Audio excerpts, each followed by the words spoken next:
আমাদের কি এমন দরকার পড়লো যার জন্য আমাকে আর জিজুকে সকাল সকাল হাওড়ায় যেতে হলো। সো হ্যালো এভরিওয়ান, আমি প্রণমিতা। আশা করি তোমরা সবাই খুব ভালো আছো, আমিও খুব ভালো আছি।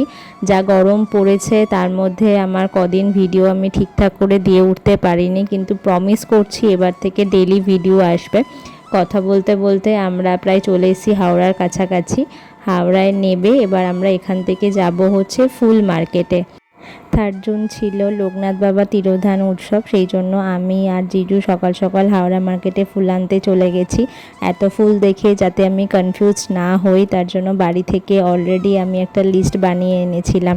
সেই লিস্ট ধরে ধরে আমি জিজুকে বলছিলাম, জিজু সেই মতো মালাগুলো নিচ্ছিল। এখানেও কিন্তু মালা বা ফুল প্রচুর দাম আছে, একটু বার্গেনিং করে নিতে হচ্ছিল।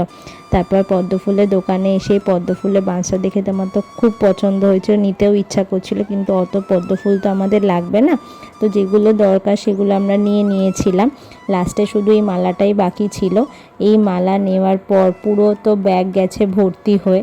তো কিছুটা মালা আমি নিয়েছি আর কিছুটা জিজু নিয়েছে। এবার কথা বলতে বলতে আমরা একটু যাব চা খেতে। এখানকার চা, যেখান থেকে আমাকে জিজু খাওয়ায়, সেখানে চা তো আলাদাই টেস্ট। আর যেহেতু আমি সকাল থেকে উপোস করে থাকবো, সেই জন্য একটু চা খেয়ে নিয়েছি।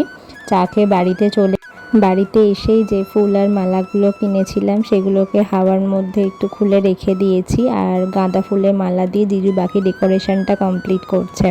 আজকের ভিডিওটা আমি এখানেই এন্ড করছি, নেক্সট পার্ট আসবে খুব তাড়াতাড়ি। তাহলে আজকের মতো টাটা।